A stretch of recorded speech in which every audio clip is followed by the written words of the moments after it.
Good morning, Mel. Good morning, Penny. Thank you for joining us today for a chat about change, vulnerability and facing fear. You're welcome. So I would love for you to tell us who Mel is. Mel is a transgender woman who transitioned a couple of years ago to live full-time rather than part-time as a female. And outside my normal day job, I've been setting up a foundation or looking for people for that, and also been doing some interviews with Thrive Global and a few blog posts with Iceberg Employment Agency and Scout Jobs, and a few radio interviews, so been a bit busy. The reason I reached out and wanted to share you and your story and the work you do with my community is that I've just been blown away since we met at Wine and Whiteboards by your openness to stepping into vulnerability in order to create greater awareness for transgender people and acceptance, Yeah, in general, for society as well. There's still people out there that haven't come across it, or ignorant, or just aren't willing to understand it, or let alone accept it. So talk to us then a little bit around change, So what's one of the biggest changes that you have made, in the past few years? I guess is a mental shift, Yeah. having a paradigm shift in terms of my thought process from self-doubting myself and things I do to believing in myself, and that alone is a huge thing for me personally. I think it's a huge thing for a lot of people, It is, definitely. Yeah. A lot of people, just that one thing alone, confidence is such a big thing, and a lot of young women really struggle with that, just believing themselves, going for a job interview, just to have the confidence when they're being interviewed to answer the questions, and a lot of people just feel really nervous, and a lot of it's just around their mindset and thinking, oh, will I get the job, won't I? Instead of just focusing on being themselves and not worrying about the outcome, they get all nervous and upset. Yeah. And then they sort of might blow the interviews. Sometimes they might get through. So it's just fascinates me, the whole thing around the way people think. So where do you think it comes from? Why do you think that you needed to make sort of this mindset shift around self-confidence? Where do you think sort of the lack of self-confidence had come from? I think looking back to my childhood, wasn't all that great.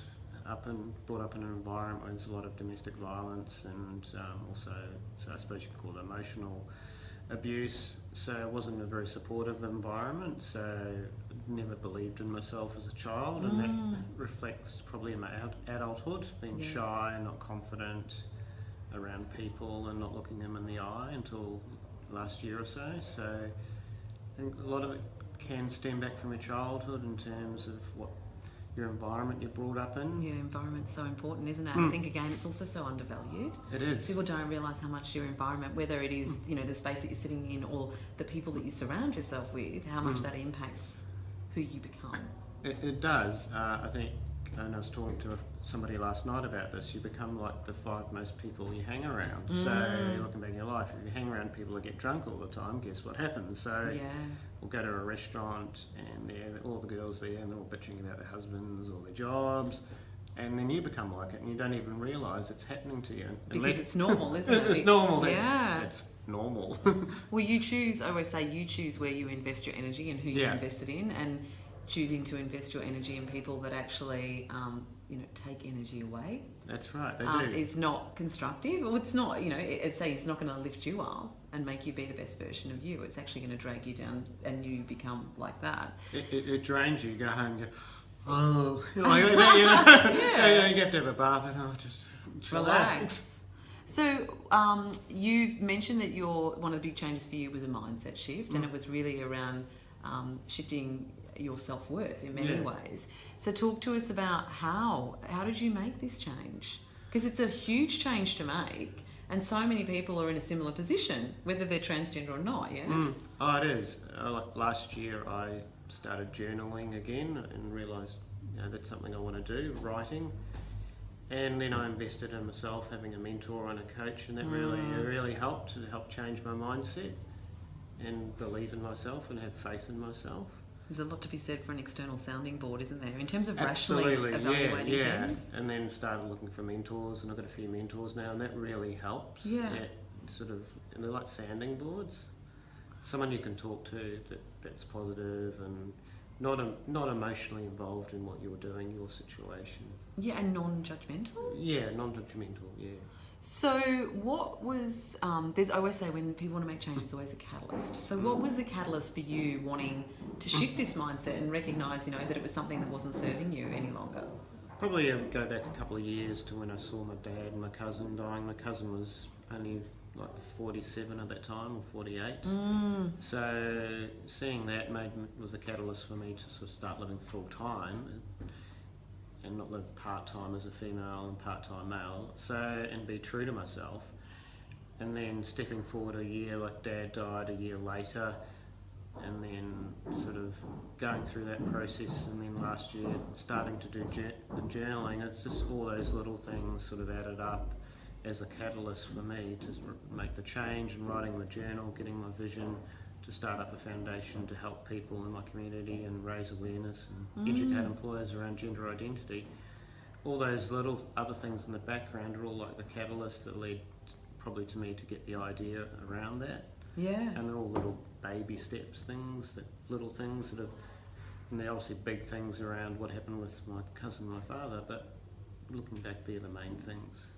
So what would be how did you go about making the change? Like, what was it that gave you the momentum to kind of say, well, something's got to shift and I need to take action? Like, how did you take that action? I guess from journaling and then getting the idea to start up a foundation, then I thought, well, how am I going to do this? What do I need to do? Who do I need to sort first? And I thought, well, I've got to sort myself out first. And it's like a mental shift from being a follower to a leader. So, well, you better sort yourself out first, Mother. So that was my thinking, because you won't be a great leader if you don't do that. You wouldn't have changed. You can either I could sit there and do nothing, and nothing will just change in society, or I could take a risk and actually make changes to society and behaviour for the future, for the benefit of future transgender children, and seeing some of their stories of things that parents have to go through, and just around the legal stuff is a minefield in terms of getting hormones, or for me to change my gender on my female birth certificate, I literally have to go to a court to New Zealand to get that changed. It's just ridiculous. Like, it's treating us like aliens or second-class citizens. So I thought, if I can stand up and make differences in those areas, and hopefully in 10 years' time, all that will change, so that people could just change it without so much hassle, then it'll be all worth any pain that I go through. Won't matter, because the outcomes will far outweigh that. So it's such obviously making the shift to live your life, as you say, full-time rather than part-time as a woman is such a huge change. It is. And hugely, it puts you in a hugely vulnerable position. So talk to us a little bit about the fears that you had associated with making that change and how you tackled those fears. Just the fears I had were around you might lose your job, your employer, you're not sure how they're going to react, your colleagues are going to react, friends and family, you don't know how they're going to react.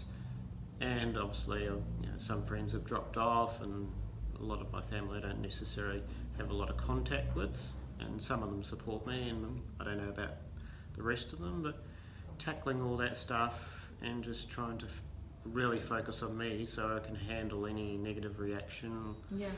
Like, even my mother said she respects my decision, but she didn't accept it. So dealing with that as well, but not trying to take that on too far on board and get really angry with her, respecting her views as well. And just, they're all little things, but added up, there's such a massive thing. So you have to be really strong to deal with all of that. How? How do you... because so much of what you're talking about comes down to, and it's interesting because you said the first change was around mindset, Yeah. which is really around emotional intelligence. Yeah, It is, and it so is. it's awareness of your emotions and how you're feeling, and then how you behave. So what Yeah, your response is. yeah. But equally, these people, as you say, that are now deciding to make a choice, which is not to support you. Your emotional intelligence is around how they are feeling and how they're responding. Yeah. How did you kind of start to practice this stuff to, I mean, you mentioned journaling, but it can be extremely isolating, I imagine, as well, when you know, people walk away. Oh, it is. And when you're out in society, you go to a venue, and earlier on I was wearing a wig and people are going to look at you funny, but I just took little steps like that and just learned not to take on people's reactions so badly. And this is prior to having a coach to help me with around mindset, just doing little things to build up my confidence, and getting a gender identity policy introduced at Victoria Racing Club was really, really good pre-transition, and then be able to go there to Girls' Day Out dressed as a girl prior to even going full-time at work. That really helped me with my confidence, and everyone was really supportive. And then I thought, oh, well, maybe I can do this. So just doing that little thing, which is probably a big thing getting introduced there, because they really didn't have anything around gender identity and not discriminating against people like that. And I was lucky I had this lady, Penny, really good, and helped me get that done. And also, to my surprise, they trained all the staff and mentioned it to the catering company as well. So now I feel quite comfortable going there. And that that was like one thing, and then it gave me some more confidence and to pursue it with Melbourne Racing Club, and that took longer, and then Brisbane Racing Club, to get those sort of things done. So just taking little baby steps like that helped me with my confidence. And also your capability to take bigger risks. Yeah, you're taking a bigger risk because you're going to it's a big racing club. They could say, oh, bugger off. We're not interested. Yeah. But at the time, I just thought, oh, that's just the polite thing to do. It's just... So small steps. So, and I say this all the time, you know, it's like teaching people change in bite-sized pieces is powerful, because it gives them the confidence to believe that they can do this. It gives them momentum, and it starts to build their courage to be able to take even bigger steps forward and bigger risks. But there's no small feat in what you've done, though. You've influenced policy, yeah? Yeah. Did you imagine that was even on the table for you when you started your journey, even to live your life as a woman? No, I didn't sort of really even think of those things. And then it's just prior to when you're starting to live full time that, I better talk to the race club about it, and then I just thought, just get it done, and with Melbourne Racing Club, I didn't think it would be such a big deal, but got it done there. But I just thought that's the thing to do, and when I started out, I didn't think of all these things. You just want to live, basically. So, and it's interesting because a lot of what I share or I've experienced is that the action breeds the clarity. So once you step into change, and like you say, start making small changes, I don't think you can have any oversight of what's possible. No, and so for you, I mean, there's doors that have opened up that you would never have imagined. And that's where I talk about the more action you take, the more clarity that's bred. And then you sort of say, well, hang on a second, I didn't even know this was possible, but I'm going to step into this, and now I'm going to inform policy. And for you, now, I mean, you've informed a racing club and changed their policy around transgender people. There's no reason you couldn't do the same, on a government level. That's right, yeah. And do you see that as a possibility now? Possibility, yeah, I do. I guess educating employers is important. Yeah. Some employers... But even young people. Young people, yeah. Like grassroots, like getting into schools and stuff, I think would be hugely powerful. Yeah, it would be, yeah, amazing. Like speaking it out for Australia Foundation recently, and there's some other transgender people there as well, and someone that's gender fluid there. And you see people really listening to what we're saying, and it's just sharing, different aspects of our lives in the workplace, outside work. So talk to me, one of the things that I want to talk about before we close is vulnerability, because I believe vulnerability is like the new authenticity, It is, yeah. And it's an absolute powerhouse for creating change, but often people are fearful of being vulnerable because they're fearful of rejection, so therefore they don't do it. But that's where I found, for me, the magic has happened, and I've seen it happen for clients as well. You constantly put yourself in a vulnerable space through the amazing videos that you share on social media that I see get huge traction and resonate with people because you're so real and authentic. Why do you step into vulnerability? Why do you choose to do it? What does it do for you, and what have you found it does for others? I think I stepped into it because that's who I am anyway. I'm a sensitive, vulnerable person. I've always considered myself like an empath, spiritual, not necessarily religious. Yeah. So that's me naturally anyway, and stepping into that space is going to help other people, and I know that's going to reach more people, and that helps me raise my profile as well. But that's not the main reason I did it. It's to help others, and they can see if you are allow yourself to be vulnerable and share with others ideas with others around faith, belief, and show that you're vulnerable, you're raw, you're real, which a lot of most people don't do these days. Yeah. It's all the happy, Yeah. And then behind the scenes, they're sitting at home crying. They're crying Yeah. or fighting with their wives. So it's not really real. It's like, hi. Do you ever get afraid when you do any of the videos that you do? Is there any fear that comes into it? Not now. I think when I first did it, I'll just start talking and I'll see what happens. And luckily, a lady sort of helped watch a few of my videos. I'll do this, Melissa, do that. Yeah. She goes, you're probably sick of my messages. And I met her, and she's a really lovely American lady, and that sort of helped me as well. I'll look in the corner of the phone when you're talking, blah, blah, blah. Yeah. And that sort of helped as well. So now, okay, it's more, what am I going to talk about today?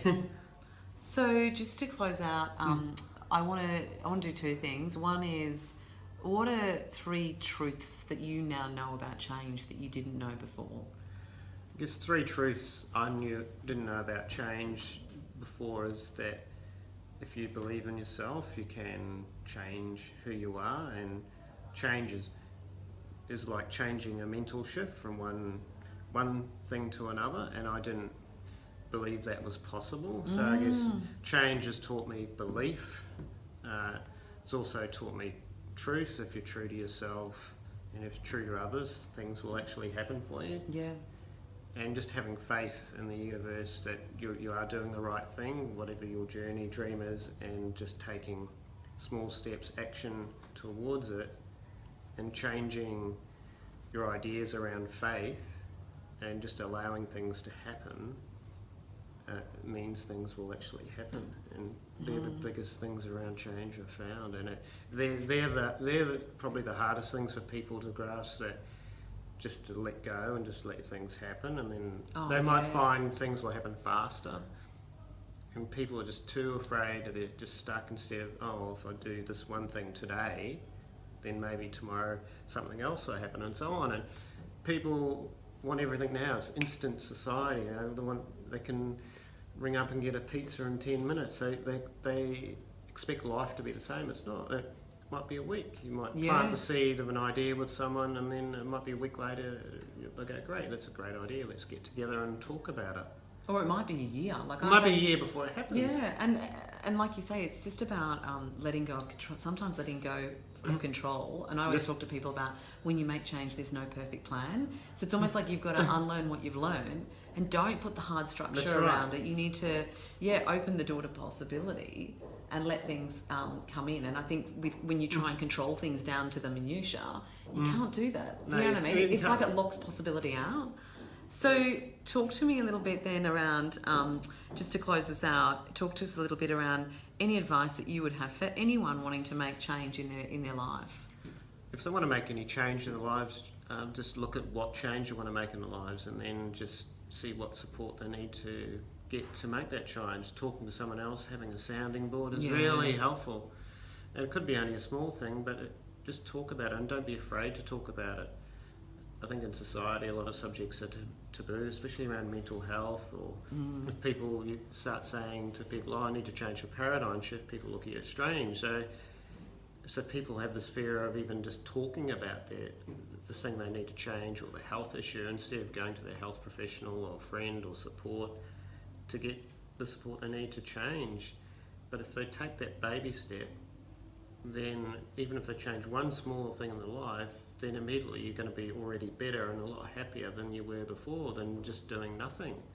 So interesting what you say about sharing how you're feeling and why you want to make a change, because so many people say to me that they feel like they're alone, in the overwhelm and the change they seek, and the reality is that they're not. There's so many other people out there feeling the same way, but because no one's talking about it, everyone's feeling anxious. That, And if we actually spoke about it, it would normalise it. It's like the work that you're doing. It normalises transgender people. It creates acceptance. And what happens is, rather than sit there and and reject it or criticise it, we actually go into problem-solving mode. we do, and I know with some of the videos I've done just around faith and belief to try and normalise things around me and just talk about other issues as well. People have come back to me and said, I'm going to show those videos to my boys. You're really inspirational. And I've talked to people that deal with difficult kids, and it just helps them as well. Yeah. And there's a lot of women out there that just don't have that self-confidence, and Absolutely. it's just around having some sort of affirmations that, I think the 3 good ones I have are: I am loved, I am enough, I belong to me. And just even doing that every day, you'll find in a couple of months you'll feel a lot better. Yeah.